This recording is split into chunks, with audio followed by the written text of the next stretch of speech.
everyone, welcome to Crafting Day. My name is Dabney. I'm the Young Adult Librarian at the Twin Lakes Library System, and I use they/them pronouns. For today's craft, we're going to do something different than what we've done all summer, and we're actually going to do a baking and cookie decorating class. So we're going to be making gingerbread cookies, and the reason why we're doing gingerbread cookies is, there's lots of fairy tales that deal with like gingerbread, so I figured, this could be something fun and edible that you could potentially make at home. I will say that gingerbread requires like a lot of ingredients, so I'm going to go over those really quick. And also I'm making vegan gingerbread, so there are going to be some differences from like a regular gingerbread recipe.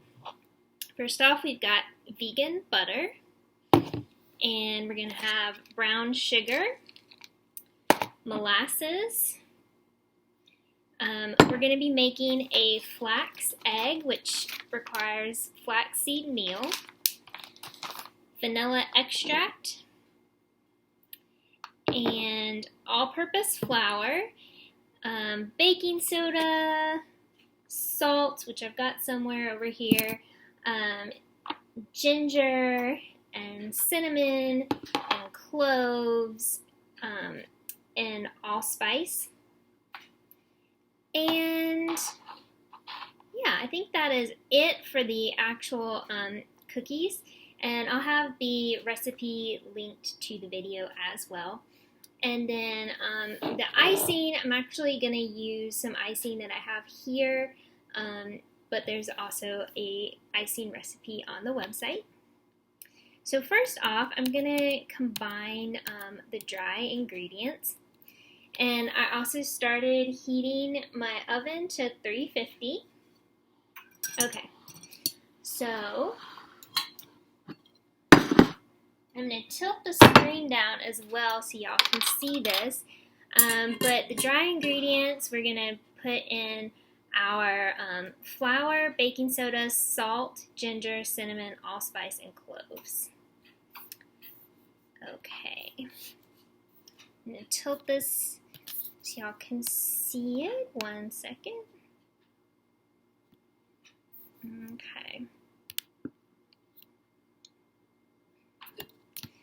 Okay, I'm also doing a half recipe.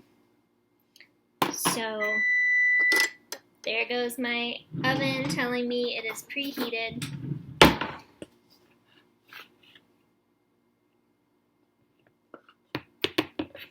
And this flour I have, I actually need to sift it just because it kind of has these big clumps in it.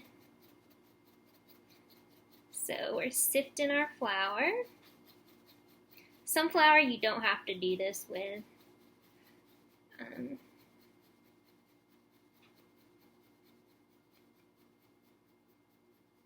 And once it gets to this point where there's just like these clumps in there, I just kind of mash them down with my fingers. You could use maybe the back of a spoon if you don't want to touch it. And there we go, got our flour. So we did a cup of flour. Now we're going to do a half teaspoon of baking soda.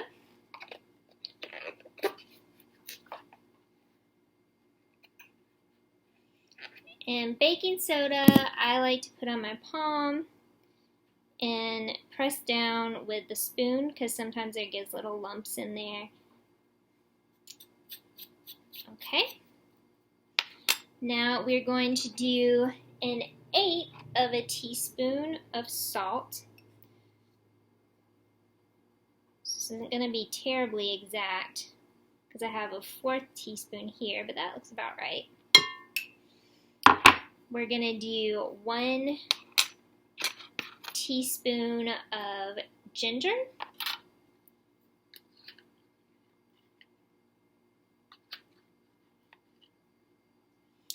And we'll do a teaspoon of cinnamon. And I'm using my half teaspoon to measure this. So if you're like, why are you doing 2? That's why. Okay. Then we're gonna do a 1/8 of a teaspoon of allspice and cloves. I got my cloves here. And my allspice that I made. Okay. And we're gonna whisk this all together and mix it up really good.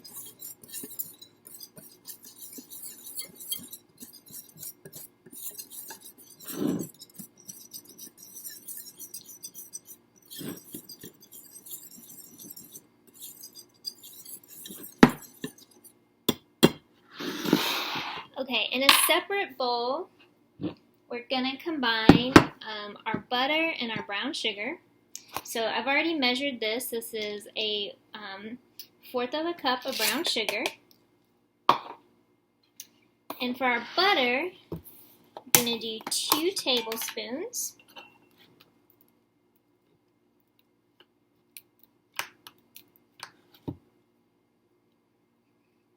One.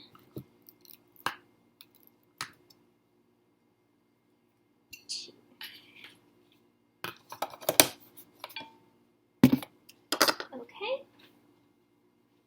Now we're going to beat this together with our electric mixer. So this is going to get loud for a minute.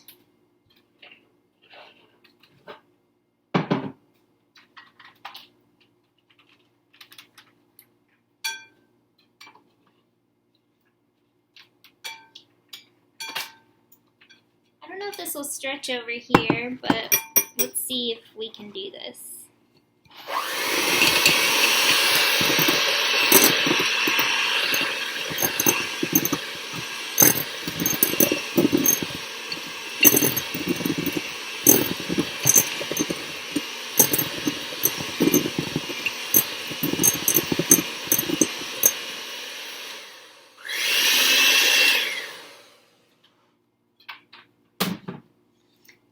That's mixed up. Now we're going to make our flax egg, which to do that, we are going to take a 1/2 teaspoon of flax meal and then add 3/2 teaspoons of water.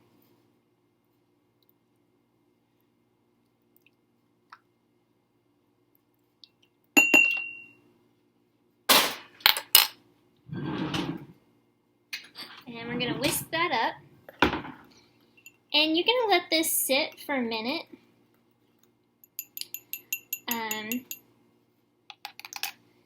Because the flaxseed, it gets kind of like this egg-like texture. So this is like this egg substitute for this recipe. And then while we're waiting for that, let's see, I'm going to add our vanilla extract. So we are going to need a 1/4 of a teaspoon of vanilla. And we're going to add in our molasses. So the original recipe calls for 1/3 of a cup, and I don't have like whatever 1/2 a cup is, so we're actually going to do like about 5.5 tablespoons of molasses.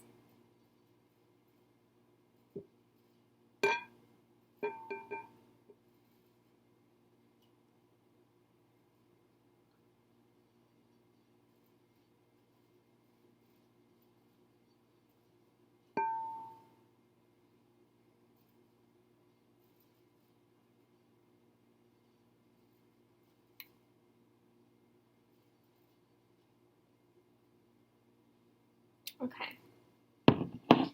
And last night I tried to make this recipe, but I didn't have molasses, so I had read that you could substitute maple syrup or honey. And I wanted to keep it vegan, so I put maple syrup. and it was like extremely sticky. I could not really work with the dough, so we'll see how it ends up with this. It tasted really good, but it was hard to work with. Okay, so whisking together my flax egg, and we're going to add that. Excuse me.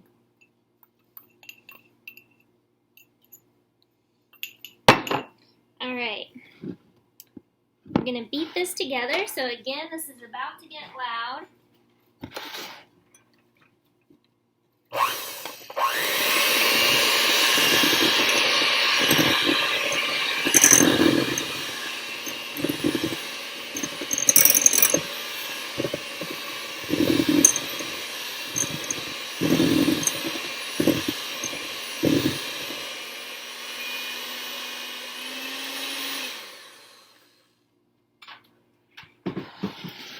Okay. Now what we're going to do is mix in our dry ingredients in with our wet ingredients. Just going to pour this in here. And we're going to mix it up.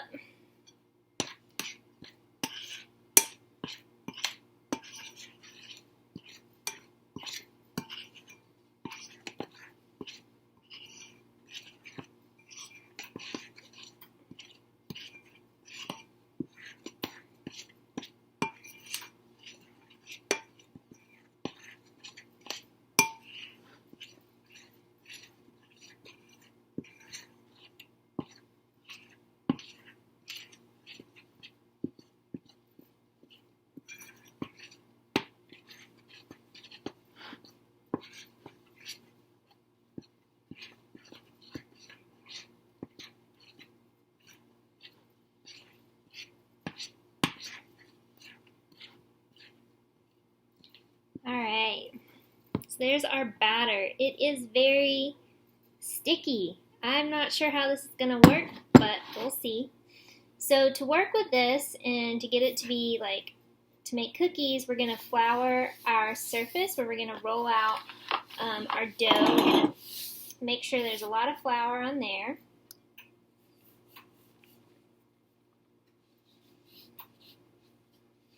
I'm going to move the screen in just a second so you guys can see. Okay. So, I really hope this works. I've never made gingerbread before. So, getting a spatula here.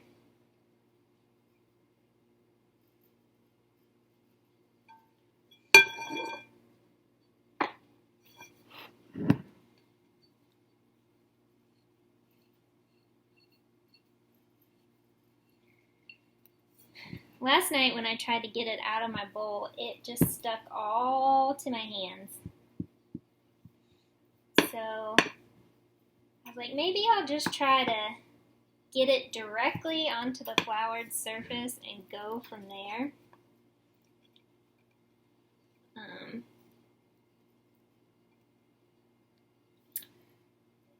This makes me think of Candyland. I'm not sure if it's Candyland. I think it is, where there's like, maybe it was just the old version that I had as a kid, but there's like the molasses swamp, and yeah, this stuff is so sticky looking. So I'm putting flour on it with the hopes that it's not going to stick all over my hands and the surface. So we shall see.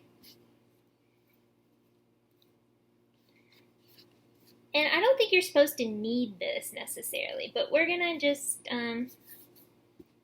get our rolling pin out and hope for the best. Hopefully I didn't already mess this up.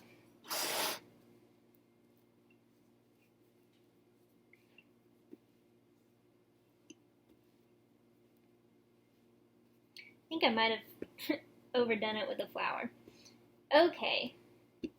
So we're rolling it to be about 1/4 of an inch thick.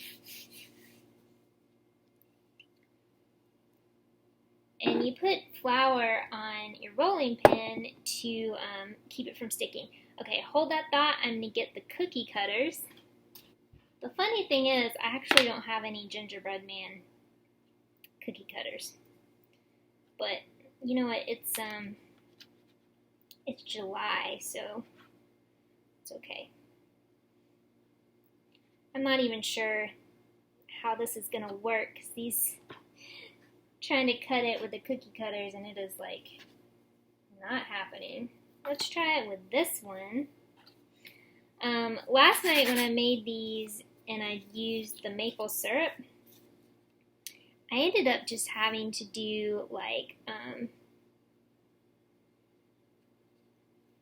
just like some blob like cookies. Okay, that kind of worked. Oh, that kind of does not look anything like anything. Gingerbread. I don't know if it's this hard to work with anything else.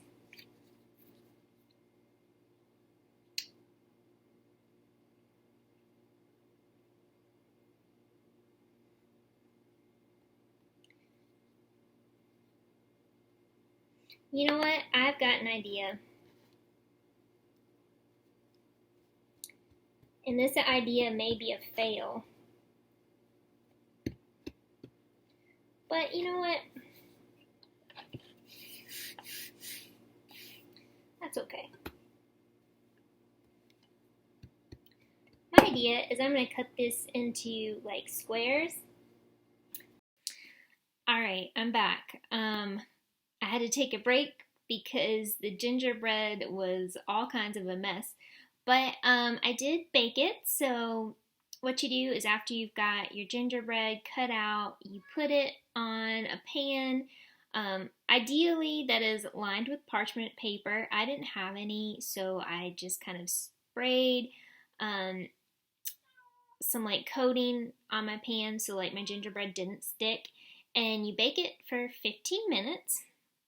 And so, because I wasn't able to make shapes with my dough, what I did is I kind of, on my pan, made the dough into like as much of a square-like shape as I could and baked it. And then once they came out of the oven, I cut them into squares to use to make a gingerbread house, which I'm going to show you in a minute.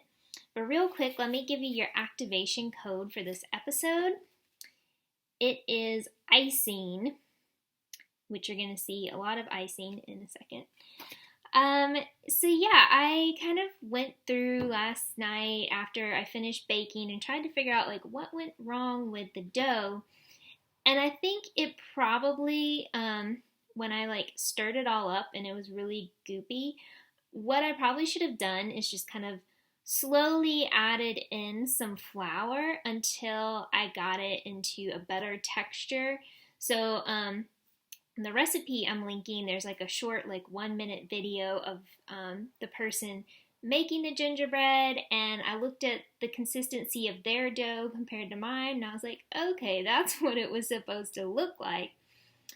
Anyways, I learned something. Hopefully you learned something. And yeah, I'm also going to have a non-vegan recipe linked if anyone wants to try that.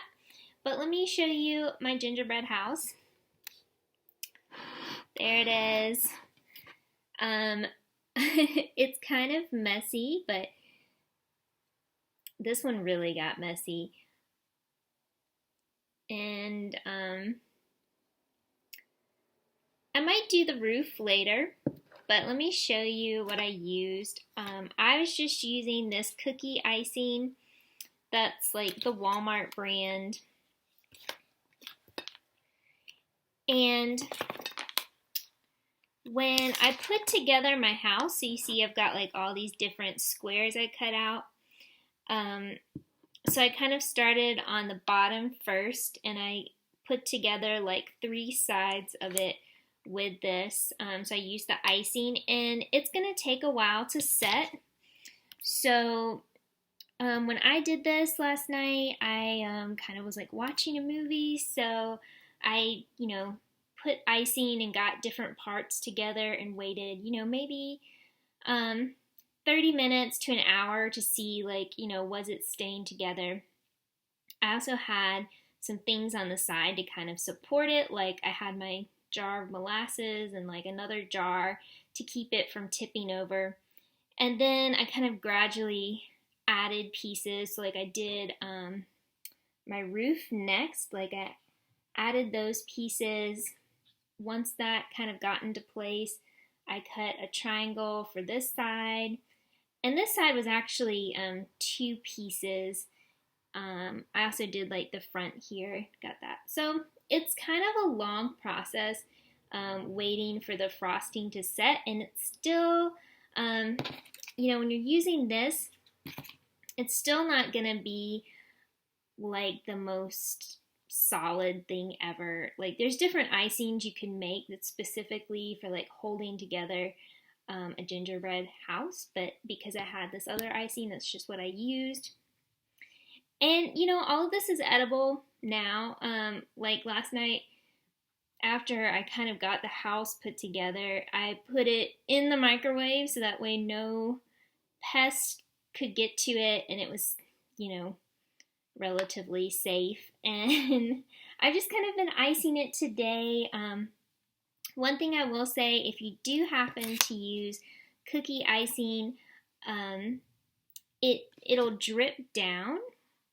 So this side I actually had laying down, so this side was facing up, and I did all this and let it solidify, so that's why it looks pretty nice as compared to like this side, which I kind of had, if these things aren't all the way, solidified and you lay them over on the side, like your icing's gonna get all smeared, and here it was kind of dripping down.